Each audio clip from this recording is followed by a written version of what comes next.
on this channel, we've actually taken the time to go over and document the phenomenon that is being reported in the media over and over again, which is an increase in crime against Asian Americans, largely from the black population. Now, I know a lot of people are going to point out that not a lot of these crimes, or not even most of these crimes, are hate crimes, and that is true. However, there has been an uptick in violent targeting of Asian Americans, and whether or not there was hate in the heart of the people that were perpetrating these crimes or not, they still happen. These are still victims, and if you believe that Asians are soft targets and loaded with money based on the fact that they're Asian, then that doesn't necessarily have to become a belief that comes from hate for it to be you acting based on stereotypes or based on pre-existing bigotries that you have against those people. Now, we've also gone over how this phenomenon actually isn't that new. The uptick may be new, but overall, these kind of tensions have existed between the black community and Asian communities across this country. We've showed the footage from the LA riots.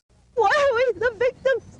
I mean, my friends are good Christians. I mean, we've been through so much, and to go through this, I mean, everything 22 years down the drain. Many Koreans who yesterday were the shopkeepers of South Central Los Angeles today have lost the businesses they took years to create.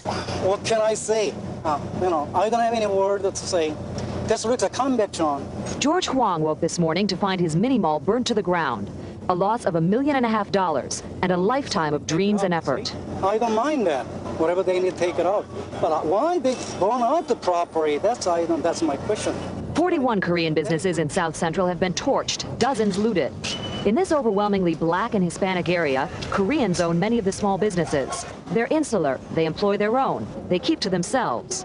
Blacks say that's the problem. I'm not surprised that the Koreans got targeted because their prices are high, their attitude is wrong, and they just don't seem to have any respect for the black community. And we've also discussed the pitiful response to this phenomenon by the mainstream media, where at first they'll deny who's perpetrating the crimes, and then they'll try to deceive you into believing that this all traces back to evil orange man saying China virus, therefore, all of this is a consequence of white supremacy. However, today, we actually have a good story. We have a good update. We have a story of a community coming together that actually gave me a bit of hope. So we're going to do the sponsor thing, and then we're going to talk about that on the other side, but you definitely want to come back on the other side. Let's face it, electric bills are hurting this summer. Major cities are seeing near doublings in their electric bill. In the state of New Hampshire, residents are looking at, on average, a $71 increase in electricity just because they're trying to keep their house cool and fight off that summer heat. But luckily for you, I got a little nifty device that electric companies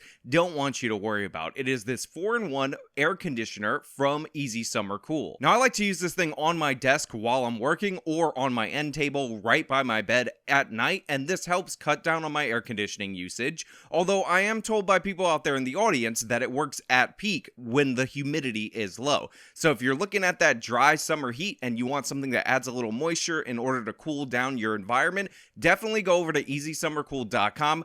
Get yourself one of these. There's discounts and all that for clicking my link in the pinned comment in the top of the description. That's EasySummerCool.com. Group Stop Asian American and Pacific Islander Hate documented more than 11,000 self-reported hate incidents across the nation from March of 2020, the start of the pandemic, to March of this year. I saw this report come up on the local news, and it opens up, of course, with this idea that there are 1,100 hate instances that happen between Asian Americans and somebody else that were racially motivated, whatever. And honestly, I'm pretty sure Nuance Bro actually did a video specifically on this organization and how they are in fact a denialist organization that seeks to hide and obfuscate the truth. The 1,100 instances includes instances of people getting into arguments where maybe not a racial epithet was thrown, but this idea that we should be conflating verbal disputes with actual acts of violence and malice, including murder, is absurd to me. So we're not going to go based on that number. And also, I don't think the actual number of hate instances is particularly that important because there's very little crimes that actually get classified as hate crimes. And I think the overall instances of increased crime against Asians in the United States of America in major cities like New York, like San Fran, like LA is far more important, again, regardless of the motivation. There might be some hatred in the underlying motivation, but again, I'm more concerned about your actions and how we can battle against those bad actions. Less than half of those surveyed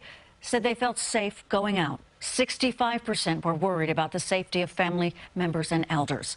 32% of parents were concerned about their children facing hate in unsupervised places and on the way to school. Now, with that being said, the polling is devastating that nearly half of Asians don't feel safe going out of their neighborhoods, and this is largely due to the fact that the neighborhoods that Asians end up living in are not particularly Asian neighborhoods, or they end up working in neighborhoods that have different demographics of people that are often responsible for these crimes. It's no coincidence that the story that we're talking about is a Brooklyn-based story. There are a lot of Asians in other boroughs, including way more Asians in the borough of Queens, for instance, that don't experience this higher level of crime in those areas because those areas are actually predominantly Asian areas, and people doing the attacking disproportionately live in Brooklyn or disproportionately live in the Bronx or uptown Manhattan. Yes, we're talking about Black Americans, we're talking about Black New Yorkers, because on this channel, we don't lie about what's going on. Safe or not safe?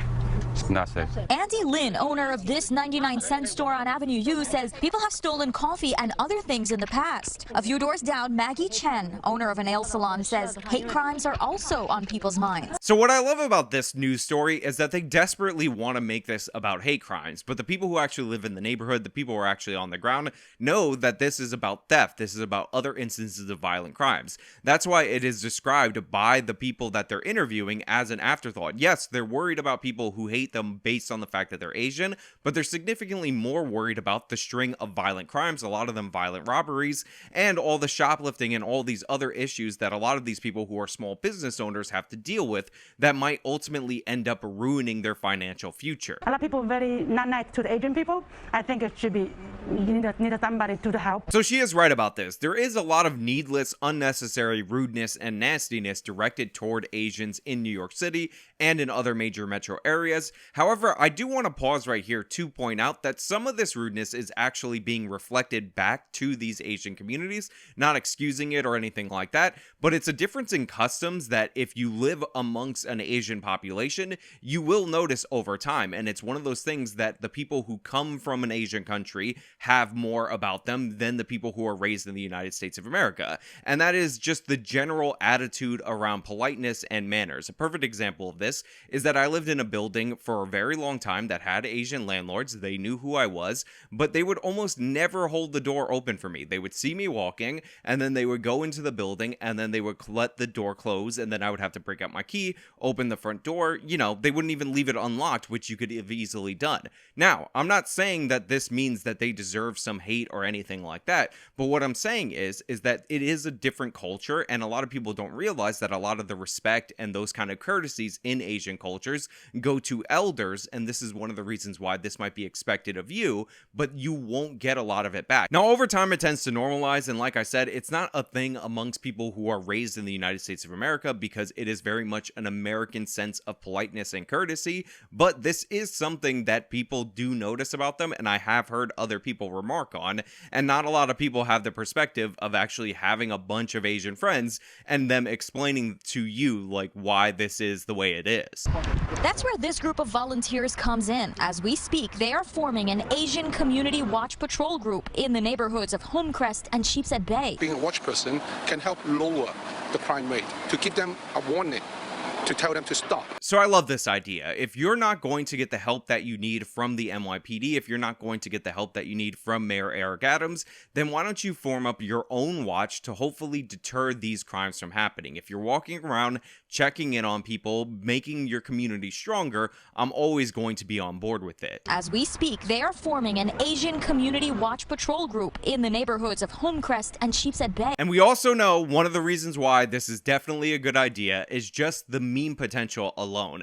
We all know how people love the Roof Korean meme, and this is essentially the equivalent of deploying the Roof Koreans at street level. Now, with that being said, I have to acknowledge and point this out for all of you out there on the internet.com that these people featured predominantly in this video are actually not Koreans, but whatever, that's not the point. The point is, meme it up, kids, enjoy yourselves, have a good time, and also it's really good for the community, and it really does create ties that bind within the community, and I think that that's fantastic. It all started with the help of Councilwoman Ina Vernikov, who brought the group together and is providing funding. When there's an increase in crimes in the city. Whoa. Who is that? First of all, Republican member of the city council, and second of all, Ina Vernikov. Goff. Now, I don't know where that last name comes from. I'm actually not very good at determining what last name means what, but it sounds vaguely Eastern European, and therefore it makes her more attractive, not less. This group is quite new. They need training, and that's where their neighbors from the Jewish community come in. Another Brooklyn volunteer group, Flatbush Shomrim Safety Patrol, is stepping in to help prepare them for when they have to be out in the streets any time of day or night. So first of all, I am going to address the point that was made by this lady in this segment because I do think it's important, and I actually think it's a good thing that you have two different communities coming together and working together. That being said, what we need to address first and foremost, the most important aspect of this clip, is the fact that local news is so goofy. She's walking down the street in the crosswalk, and she's looking in the camera, and then she says, any day or night. Any time of day or night. Come on, stop hamming it up. It's a little bit ridiculous. It's a serious story. I'm trying to get into it, but you're being so goofy and so weird that it's distracting me from the task at hand. At the end of the day, their community is safe, our community is safe. This week, members of both communities got together to begin that training. I want to say thank you to the Jewish community, so they have a very successful model. We want to create something like this. Again, I love this, and one of the reasons I love this is if you remember my video on what's behind Asian hate, one of the things that I outlined and highlighted, and I referenced a Thomas Sowell essay in order to do so, was the fact that Asian hate is very similar to the hate that Jewish people end up facing worldwide. So I actually really like the idea of them working with somebody who has to deal with this stuff as well, also in Brooklyn, and trying to form their own version of this. You end up creating two communities that maybe didn't get along before, maybe they got along perfectly fine. Honestly, I don't know. I'm not an expert on the relations between every single ethnic group in the United States of America, let alone in my own city. But that being said, it's nice to see them working together, and it's nice to see that this will produce better bonds between the two communities. I really enjoy this, and I think the Republican city councilwoman in this clip is actually doing a bang-up job by setting this up. And honestly, after seeing so many bad stories in New York City that I'm going to talk about later this week, trust me, you're going to hear them, they're going to be bad.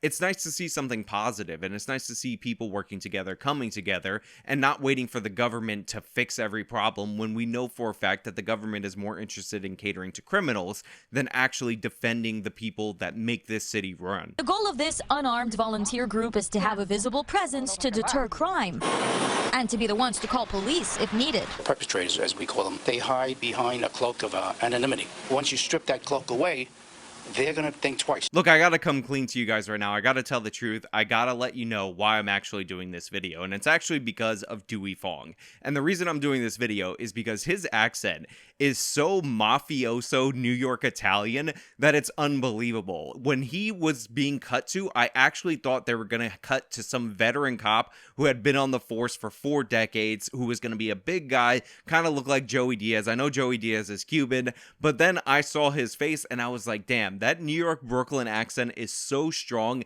And again, it's just something you pick up when you're inside the culture and all that. So I actually really think it's awesome. And this is a huge portion of the reason why I'm doing this, because Dewey Fong, I actually think people should be scared of him. I actually think he's coming for you. I actually think he is a member of the Italian mob. That's how much of a badass he actually is. And I'm not saying anything, but I am saying something. Perpetrators, as we call them, they hide behind a cloak of anonymity. Once you strip that cloak away, they're going to think twice. Once you strip that cloak away, they're gonna think twice. Again, definitely a threat. He's definitely coming for you. You guys better back off. He's running the show. What we're seeing here is the recreation of the Italian mafia in this Asian neighborhood, and I'm all here for it. I support it. I salute it. Honestly, Dewey Fong, best New Yorker I've seen all week. Okay, just the feeling of being more safe will encourage people to come out and spend more and shop more. I don't have much more for you guys right now. I just wanted to bring you a story that gave me a lot of hope and made me optimistic, so hopefully you guys can have some hope and optimism